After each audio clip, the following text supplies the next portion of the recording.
Hello, good morning, good afternoon, good evening, depending on where you're joining from today. Thank you for joining our weekly live stream. This is a weekly live podcast interview we do every week to talk about all things related to digital transformation. It's a tech agnostic view of the digital transformation world. My name is Eric Kimberling. I'm the CEO of Third Stage Consulting, and we're an independent consulting firm that helps clients throughout the world with their digital transformation journeys, including digital strategy and software selection, as well as implementation planning and implementation program management as well. Today's topic we're going to cover is called The Secrets to Effective IT Vendor Management. I'm going to introduce our guest here in just a moment, who I'm excited to have here on the show for the first time. I'm excited to share this with all of you. But before we do, just a couple logistical things. First of all, we do these live interviews every Tuesday, same time, same place. We're streaming to YouTube, LinkedIn, Facebook, Twitter X, TikTok, and sometimes Instagram when Instagram decides to cooperate with us. So we're streaming all the platforms. Thanks for being here today, wherever you're joining from. We appreciate it. We're watching the streams here. We're watching the chat. So any questions or comments you have, we will get to those questions as we go through the conversation here today. This live podcast interview is going to become part of our weekly Transformation Ground Control podcast. So the way this works is we do these live discussions with you, the audience. So you're part of this live production of this podcast. We'll edit it. We'll add some additional content, and then we'll make it part of an upcoming episode in about 2 weeks of Transformation Ground Control. So if you don't already subscribe to that show, or if you don't listen to it regularly, I encourage you to check out transformationgroundcontrol.com. That's where you can see all the past episodes and keep up with upcoming episodes as well. Because we do this live, we have the privilege of taking live audience questions. So any questions you have along the way, any comments, please drop those in the chat. And speaking of the chat, I'm going to test and see if anyone's paying attention and or awake yet if you're in the US or in the Americas like my guest and I are. But I'd love to hear where in the world you're joining from today. So if you don't mind just dropping in the chat the city and country you're joining from. We always love to see where this global digital transformation community is joining from here today. So with all that being said, the topic, Secrets to Effective IT Vendor Management. Joining me is Scott Bickey from InfoTech. Scott, thanks for being here today. Hi, Eric. Thanks for having me.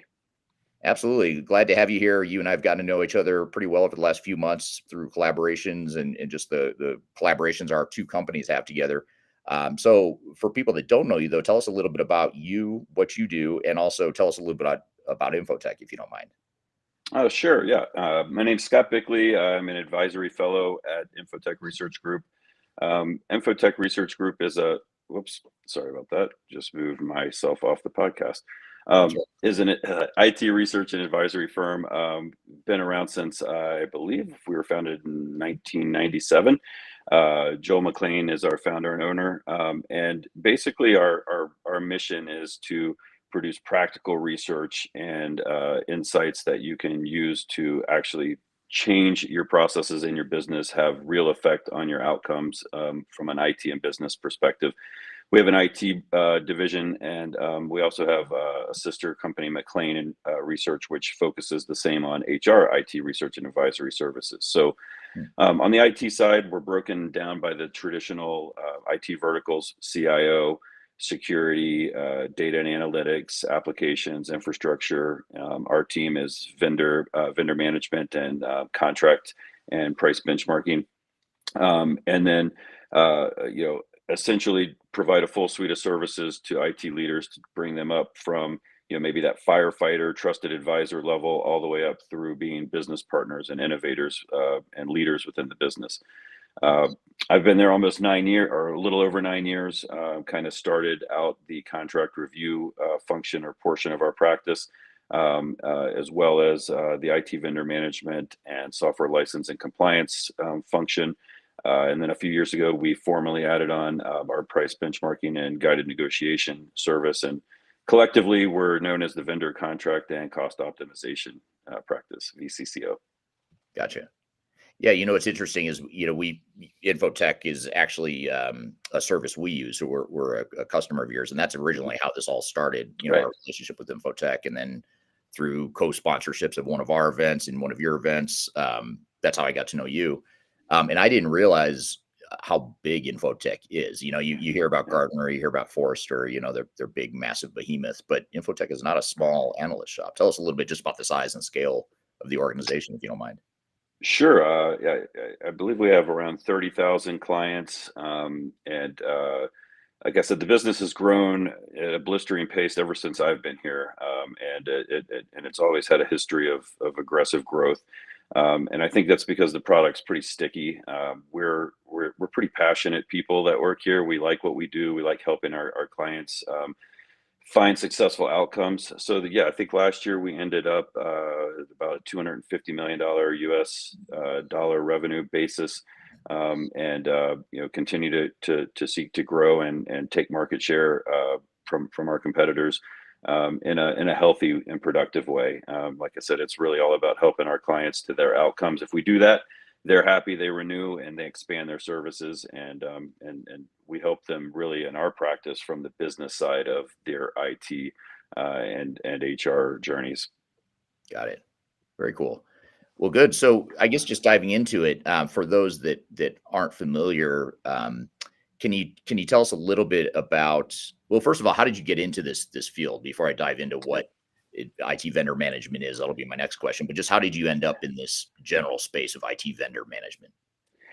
Well, ironically, I was thinking about that last night in anticipation for today, and it really started more of an analog path than a digital path.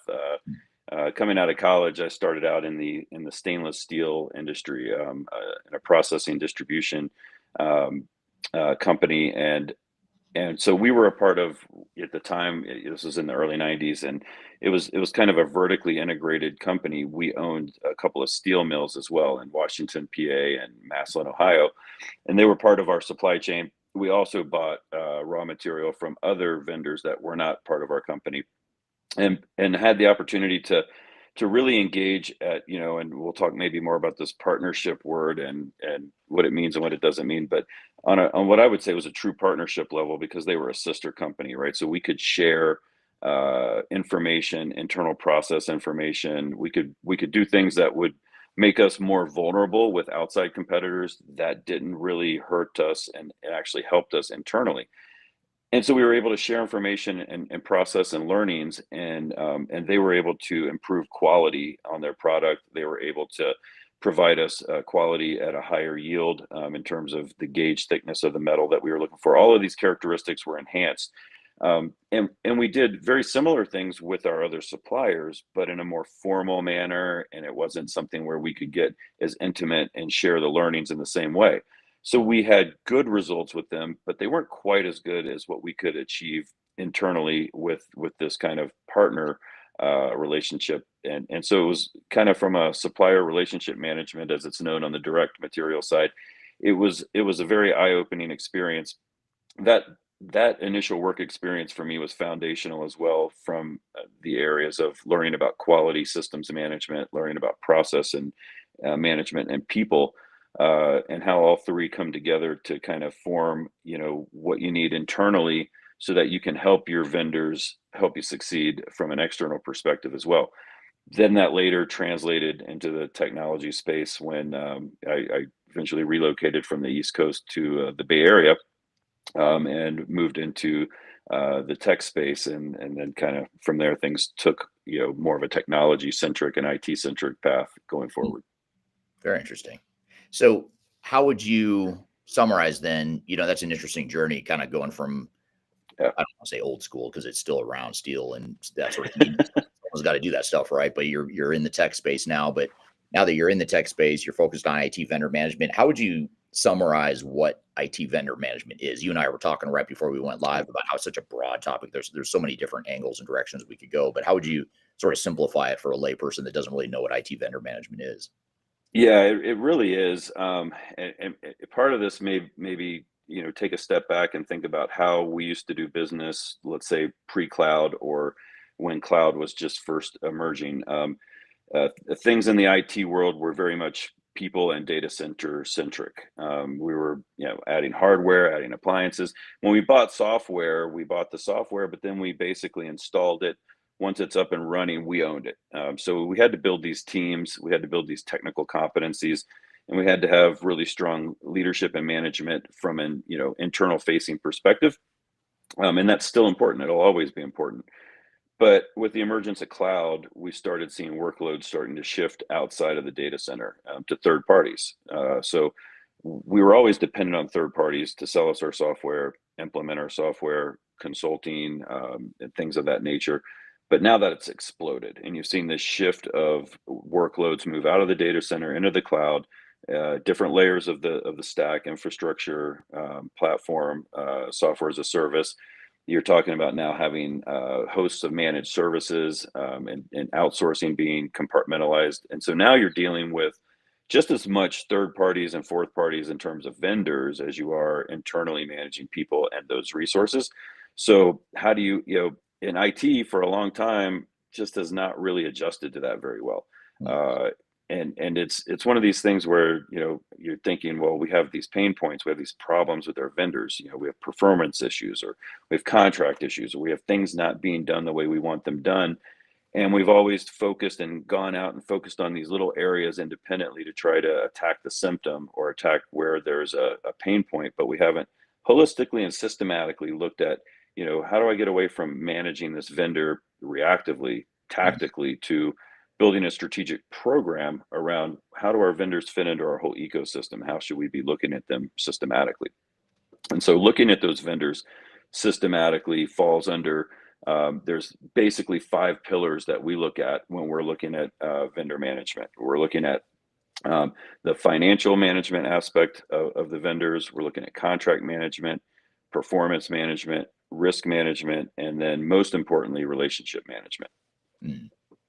Yeah, and I like how you're focused here on the partnership. I think that's the key word, because I think it's easy to, in my opinion, it's easy to do one of two things. One is to have an adversarial sort of transactional view of vendors, and the other part, or the other issue that we often see, is the sort of the opposite, which is not managing the vendors at all, just letting the vendors do whatever the hell they want. So it's like you got to find some sort of middle ground there where you're managing them, you're in control, it's your company, you've got to manage your vendors just like you manage employees or whatever. But at the same time, you want it to be a partnership. You don't want it to be adversarial. Do you find that companies sometimes have struggle figuring out where on that continuum they should be when they manage the vendors?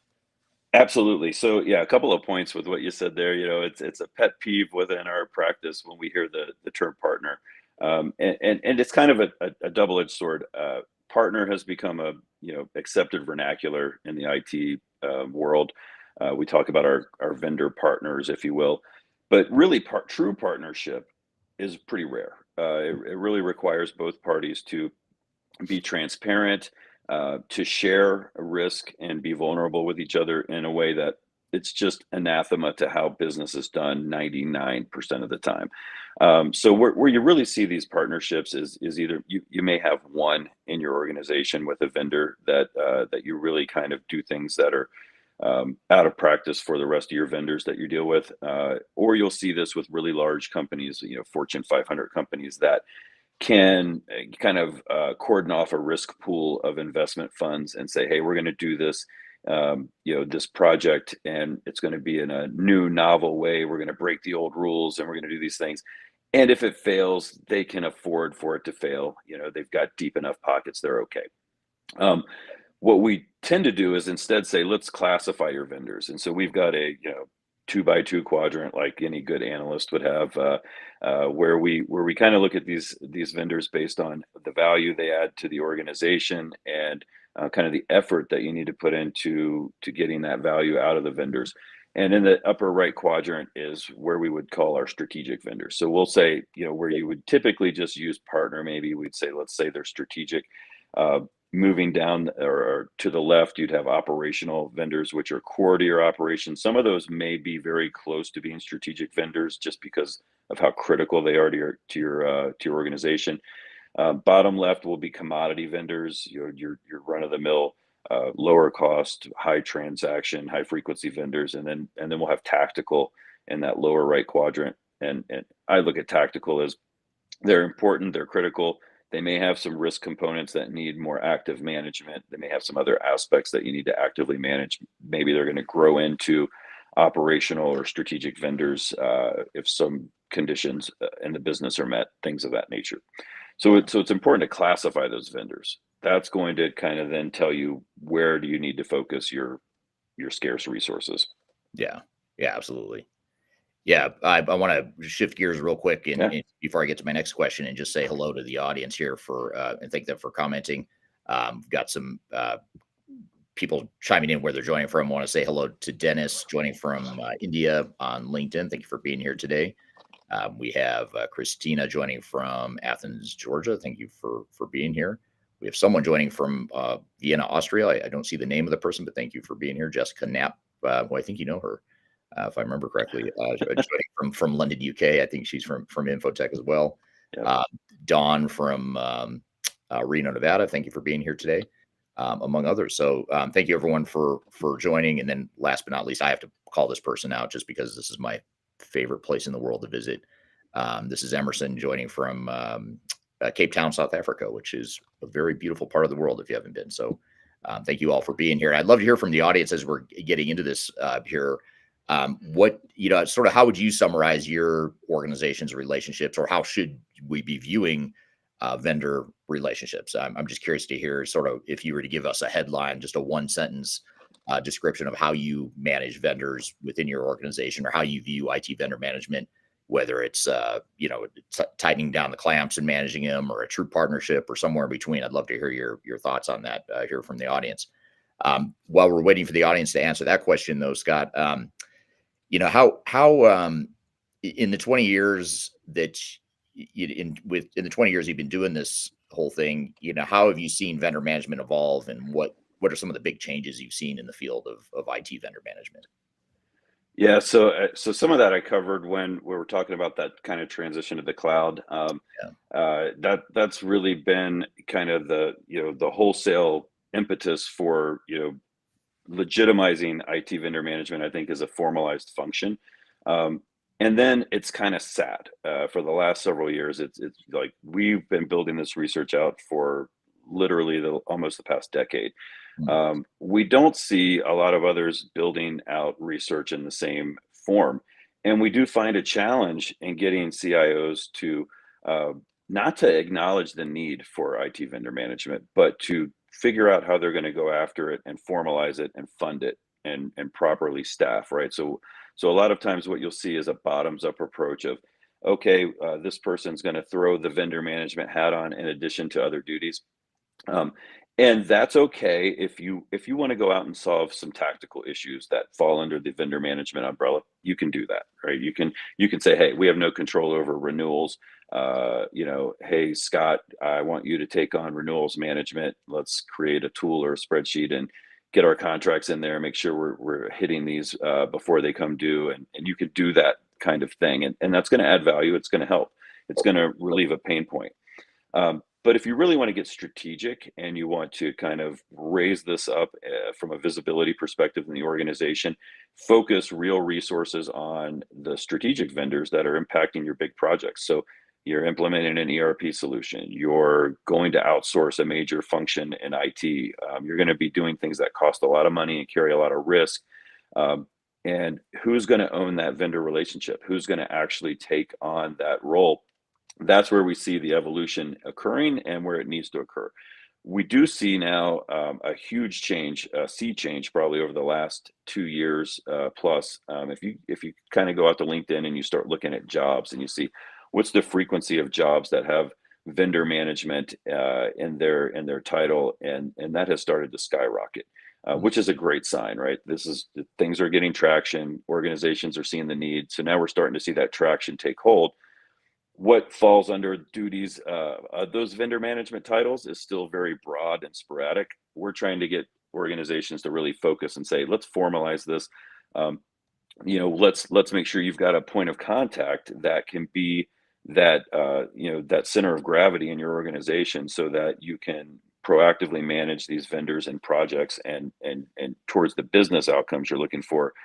Not wait till something falls apart and there's a problem, and you're trying to find someone to go chase the vendor down and pull the contract out and do things like that. Yeah. So it's kind of it's getting there, it's moving in the right direction, but it's one of these things where you've got two components. You've got the risk management component, and then you've got the value add component. It's very difficult to get organizations to invest in risk management unless it's mandated, because there's already so many things mandated from a regulatory and a compliance perspective, that adding more to that budget line item is not appealing. And the reality is the value add, it does take some time to realize. You have to kind of take that, I call it the quality curve. You have to make an investment, and you're going to see, things kind of dip in terms of performance as you build out the function, as you bring in the right people, you start training them up, you engage the business, and then you start seeing the benefit over time. So you have to be willing to kind of build that into your framework and into your approach when you're looking at vendor management, and that way you can build realistic expectations with the business. Yeah.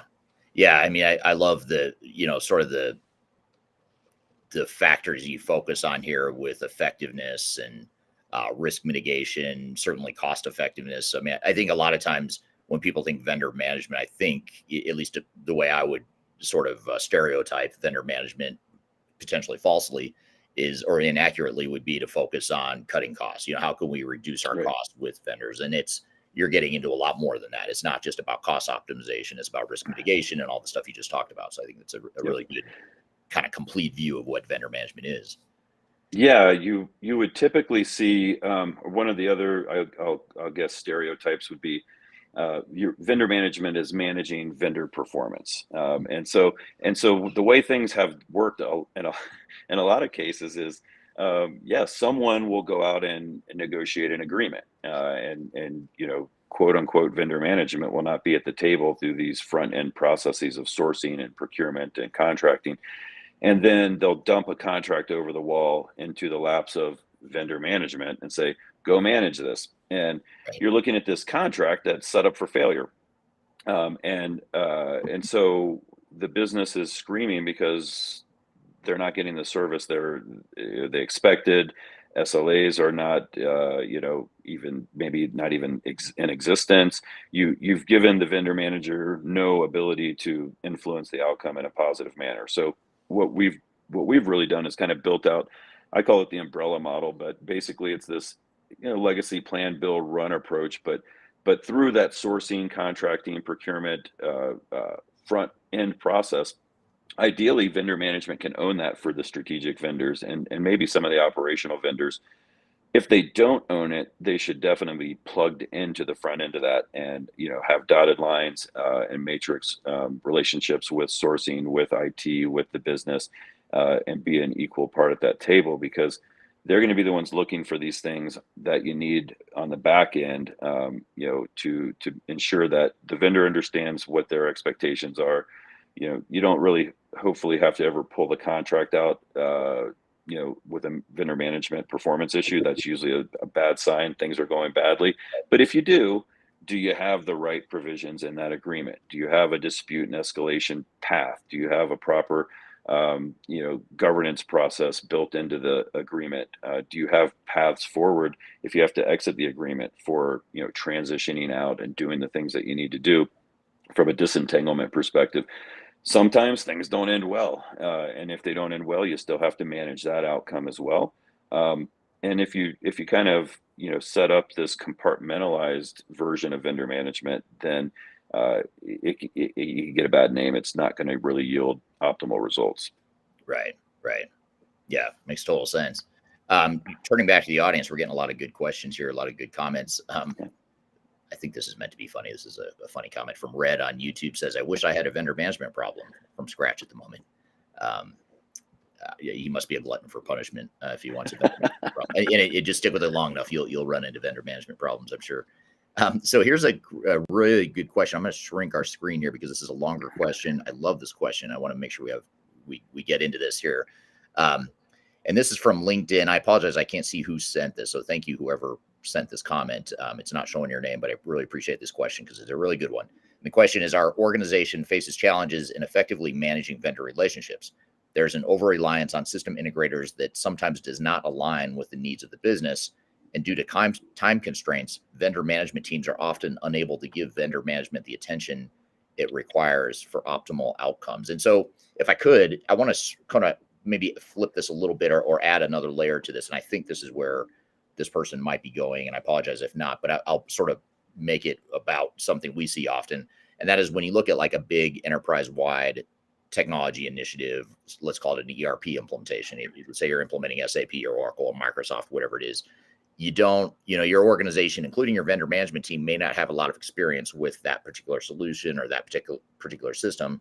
And these are such big, massive undertakings. A lot of times we see this dynamic where organizations will say, well, that vendor is the expert. They know the software. We don't really know. So, how are we going to manage that vendor?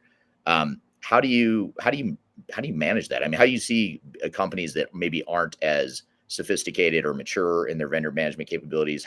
What's the right balance there with, owning the project and managing those vendors versus letting them be the experts and letting them do what they do, you know what I mean? Without complete control over it, how do you find that right balance? Yeah, I mean, this is a brutal one, right? I think part of the issue is, and there's not really a middle ground. You guys talk about this all the time at Third Stage. We talk about it with our clients all the time. It's so easy to become over reliant on your SI partner because they're supposed to be the expert on the solution that's being implemented in the organization. And so the organization oftentimes has a tendency to over rely on them. And that can get you into a lot of trouble from a cost perspective, a deliverables perspective, all over the place. So, what I would be looking to do, you don't have to have a huge vendor management department, but you need people that kind of understand implementation to look at this up front and flag that and say, okay, what are you doing around, do we have a phase 0 process that we're doing before we necessarily select an SI or even the software vendor themselves? Do we have the capabilities to manage this project ourselves? Do we really have organizational change management and program and portfolio management capabilities that can scale to this? What are we going to do with our business subject matter experts that we're going to have to pull to work on this project?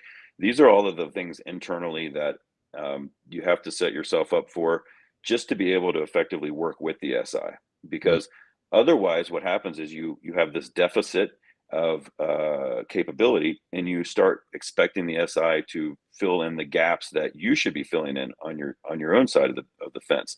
And so, a lot of organizations will say, well, we can't afford that, or, well, you have to figure out how you're going to fill that gap. Some of it can be filled with some third-party consulting that's vendor agnostic, like what you guys do at Third Stage and others do. But you are going to have to look inward, and you're going to have to invest in the organization. And my advice, as painful as it is if you can't afford to do those things, you really can't afford the new solution that you're trying to implement. And because the reality is once you get 50% into this project, ugly things start to happen when they go wrong, and there's no quick fix. I can't come in here and have a Henry Kissinger moment with your vendors and fix this. It's not going to happen.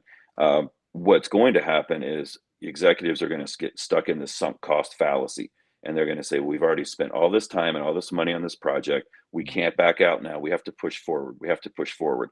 And so you're like in quicksand. You just keep sinking deeper and deeper. That's unfortunately when you're stuck in the muck. You have to make some really hard decisions, and sometimes the decision is you have to stop. You just have to stop. You have to reassess, and you have to kind of take stock of your options, what they're going to cost, and make some tough decisions. You may have to sacrifice investment in other areas of the business to rescue this project and get it to a point of minimum viable, functionality, and go into survival mode until that happens. Things of that nature. But yeah, no quick answer to that one. Yeah, I mean, you hit so many good points there. I mean, I love the fact that you're calling out a couple things. One is if you can't invest in these sorts of critical functions we're talking about, you should probably rethink why are you doing this project? I mean, why open the checkbook and why open the can of worms if you can't manage it and you can't invest the time or money to do it right? So that's a big aha moment for sure. And the scary thing, Eric, and I'm sure you guys see this all the time, is that a lot of it is just this whole front end vetting process gets skipped. And part of it is because we're allowing the SI to guide us down a path, and it's not in their best interest to have us do all of this type of blocking and tackling. And they know that. They want to get in and get a contract signed. They want to start generating revenue. They're banking on um, change controls and changes coming in that are going to add to this project cost. That's baked into their model. So if you don't have eyes on that to level the playing field early, it's easy to fall into that trap. Yeah. We had we have this big client. I won't mention the client by name, but it's a really big, multi-billion-dollar global company, and they're implementing SAP S/4HANA, and they're working with one of the big system integrators, one of the big firms we all know, everyone on this call has probably heard of. And the system integrator insisted on a clause in the contract that said that they have ultimate decision-making authority on the project. And they said, if you don't sign the contract with that clause, we're not going to do this project. And the reason I bring this up is a couple of reasons, because I think, I can see you flinching as I say this. Yeah. As much as I flinched when I heard it too, or I squirmed in my seat when I heard this. And I said, really? And you guys agreed to this? And the executives sort of fell into that sunk cost thing. They were already kind of midstream going through this project. And just like any project, it was turning into a messy project because there were so many tough decisions that had to be made about what are our processes going to look like? What do we want to be when we grow up? All this stuff that's more internal. It has more to do with internal politics and dynamics than it did the vendor. But it was slowing down the project, and the vendor was getting frustrated. In this case, the SI was getting frustrated. So for the next phase, they said, we have ultimate decision-making authority, and you're just gonna basically sit in the back seat and let us drive this. What are your thoughts on that? Because I have a pretty strong opinion, but I mean, how do you, as a vendor management guy, what's your knee-jerk reaction to that? Well, the old cliche is you can outsource the work, but you can't outsource the accountability. I mean, Good line. signing that over is like, just egregiously irresponsible. I mean, it's one of these things. Now, I say that. Here's the other side of the coin, and I'm a realist, right? So I think it's important to talk about kind of the unspoken things that I don't hear about on these podcasts, and I don't hear people really talking about. There are human beings under very high pressure situations making these decisions. There are executives with agendas. And quite frankly, you go up the stack in a multi-billion-dollar a year company, and you're in, any form or fashion of the C-suite or the VP layer. You're making a significant income, and you're going to make decisions that are almost as much in your self-interest sometimes as you are the company's interest. And even if it's in the company's interest not to sign something like that and to push back and to stop the press and do all this stuff, if you have a CEO that's saying no, it's full steam ahead, I hate to tell you, you're going to do what the CEO says. That's life in the fast lane, and that's reality. So I can look here and I can criticize and I can poke holes in that all day. And if you were on a phone call with me as an analyst, I'm going to tell you, don't ever sign that. I can't advise you to ever sign that. Your reality may force you to accept something crazy like that. Yeah. So I acknowledge that, but I think it's, another myth is, I think sometimes, you see this all the time in the software licensing space when it comes to compliance. You think that these large corporations just have it all together because they're so big and so profitable, and they're seemingly so mature in certain areas. A lot of times you peel back the onion a couple layers, and they're just as in need of help as small mid-sized enterprises.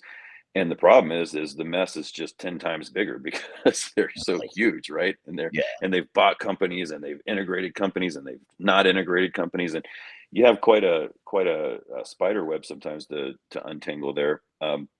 And so those problems become massive rocks, at different, across the organization.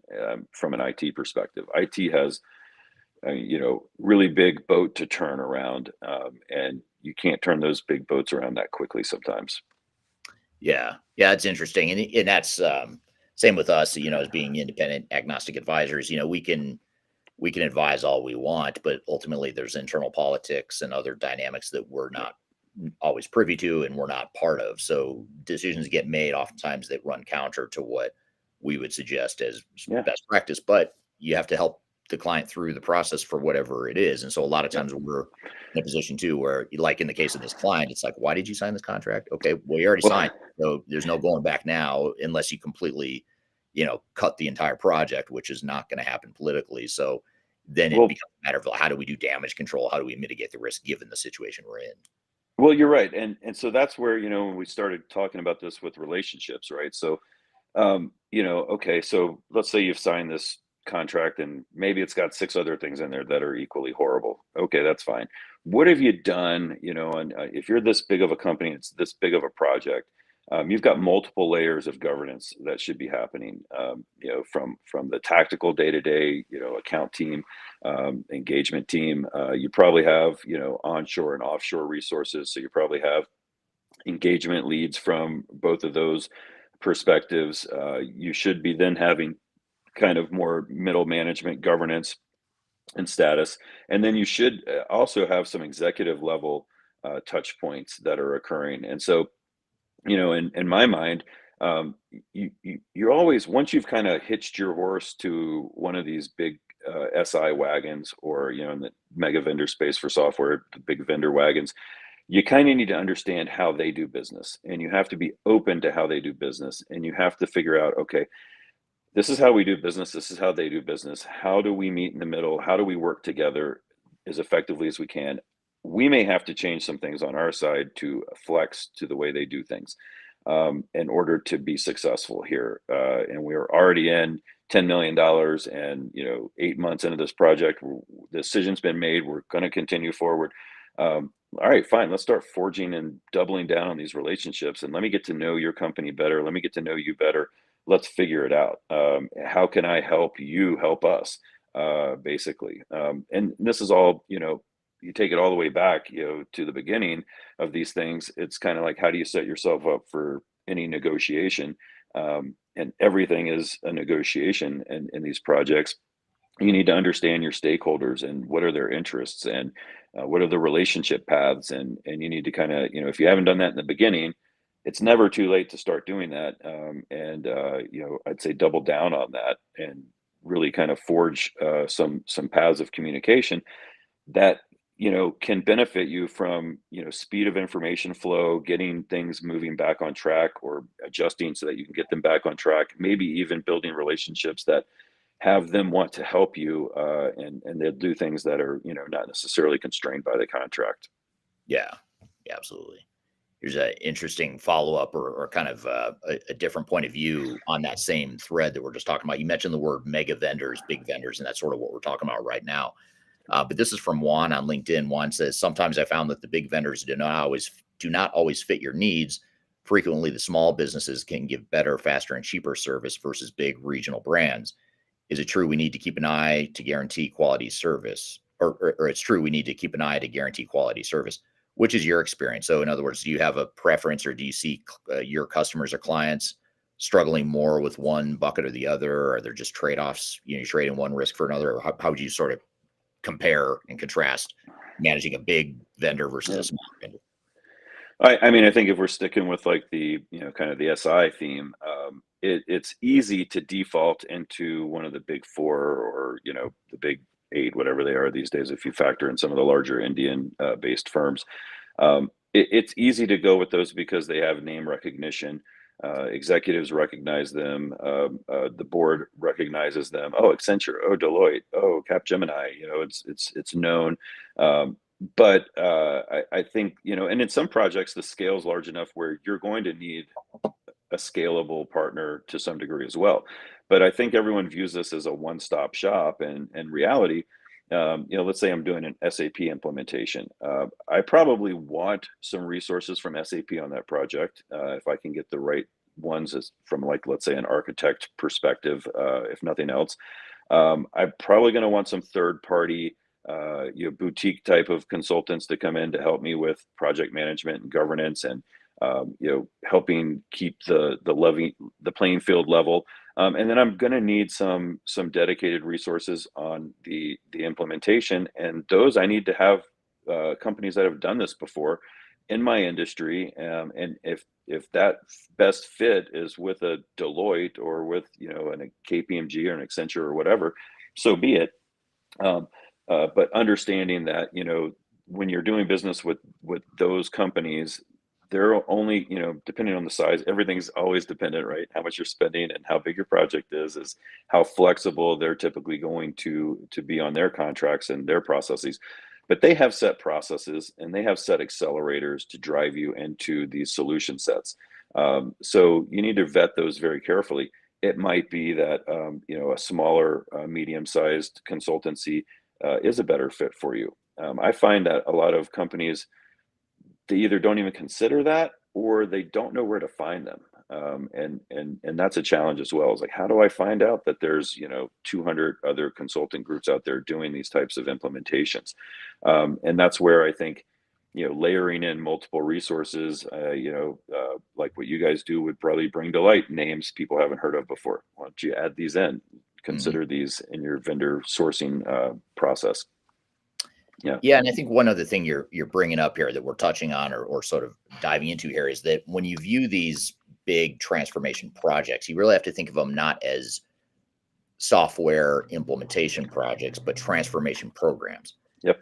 So you think of technical implementation project, transformation program. Those are two different things, and implementation project is one thread of an overall transformation program. And so you might have, let's just say you have Deloitte and you have Deloitte coming in to implement SAP, the S/4HANA. So that's one thread of the overall transformation. And yes, they're going to provide their project manager for that one thread.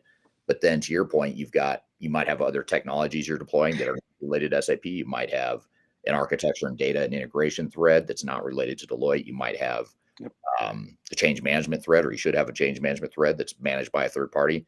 And then over the top of all that, you'd have a program, and that should be ultimately owned by the client. And a lot of times what SIs do, because especially the big ones, because they want as much share as they can get of your project, they're going to say, don't worry about that program management function. We've got a project manager that we're going to give to you. And that person is ultimately responsible for this entire project. But we don't need someone in charge of the project. We need someone in charge of the program. So I have you seen that, or have you helped clients navigate that dimension? Yeah, I mean, some of the things that, the biggest takeaway from that is what's the purpose of the SI? What is their mission? Their mission is to implement your technology. Their mission is not to transform your business. And so, we ask of them more than they are set up, and their mission is to provide us in a lot of cases. That's probably the biggest problem we run into. And then we let them sell us on the fact that we don't need to do these things to take care of our own side of the fence. And the reality, and you always have to separate your account team from the team that's going to be boots on the ground. And that's why I think it's really important when you're vetting vendors. I mean, we want to look at all manner of risks, but I want to understand and I want to see that you've done this before for people in my industry, and I want to talk to them. And if I can talk to them, what I generally find out is they're going to they're going to be honest with me about the pain points they experience, things that they should have done on their project that they didn't do. They're going to kind of highlight things for me. A lot of people will say, well, these references, they're only going to just tout the line of the vendor. I don't find that to necessarily be the case. And then you have to realize though that your side of the house, right? I mean, the business, IT is a part of these projects, but the business is a bigger part on these transformation projects. And a lot of times the business is leading the charge. And IT, the CIO may be leading it in some cases not, or in a collective, leadership, team, they're leading this. But you've got so many moving parts. This is one part amongst many, and it's a critical part. It's got to be integrated into everything that you do. But if you're not managing this as a day-to-day project, and I mean, these things require statuses daily, weekly, monthly. You need to have outcome-based status meetings. When you're meeting with your vendors. I mean, from a vendor management perspective, what are we doing here to scorecard our vendors and have them score us? What are we doing to have business alignment meetings, and really talk about what's going well and what's not, and building those up and escalating them to the executive level so that those conversations are happening in real time, especially on projects like this. it's not just like we're signing a contract and then we're just going to take it from you for whatever you shove down our throats. We want to have say in this, and we want to build into that contract the mechanisms for this bi-directional feedback, for this governance, for escalation if there's a dispute that doesn't get resolved, timelines and SLAs associated with all of that. Yeah, absolutely. Here's a question from Emerson. If the rules of, or a comment from Emerson, if the rules of engagement is not laid out from the inside out, then expect a project contention with reputational risks and disputes. And then Absolutely. Gassan on LinkedIn says, I find having two project managers on a project, one from the SI and one internally, can reduce derailing of the project. And I think that's a key point, because again, it's easy to think, well, we're not the experts. The vendor is the expert, so let them manage the project. But you've got to have some accountability and ownership. And if you don't have that knowledge of, let's just say S4HANA, you're implementing S4HANA or any other technology, your internal IT program management team doesn't have that expertise, let's just say. That's where third parties like our company, and I'll be self-serving here for a moment, a company like Third Stage, that's what we do. We help people that are project managers, but they're not experts in ERP or digital transformation. We help them manage those projects effectively. So it's not just checking a bunch of boxes saying, yes, the vendor did A, B, and C, but it's, yeah, they did it, but did they do it well? Did they do it the way it needed to be done to fit your business and your needs and that sort of thing? So I think having that internal accountability is really the key of what Gassan's touching on there. So, I apologize, Scott. I mean, I had a million questions for you. We got through like two of them because the audience had so many questions. We're definitely going to have you back, because I feel like we haven't really we hadn't even really scratched the surface of where I wanted to go here today, which is okay. The audience had a lot of really good questions too. But I guess just to sort of wrap this all up or put a bow on it, what sort of next steps do you advise to a company that's just getting started on a big initiative, or they're just managing big transformation project? What are ways that companies could get started on effective program or effective vendor management? Yeah, absolutely. It's a great opportunity if they haven't established a function around vendor management to start now, right? And definitely, I'll be a little self-serving here. Avail yourself of a service like InfoTech Research Group or other to get guidance on what this looks like and how you can structure this and how you can start the process. This doesn't have to be a boil the ocean initiative. You could say, hey, we're going to dedicate one full-time resource to this. They're going to be focused on vendor management as it pertains to this transformation project. I promise you that transformation project is going to have multiple vendors involved and plenty of opportunity to practice and hone your skills.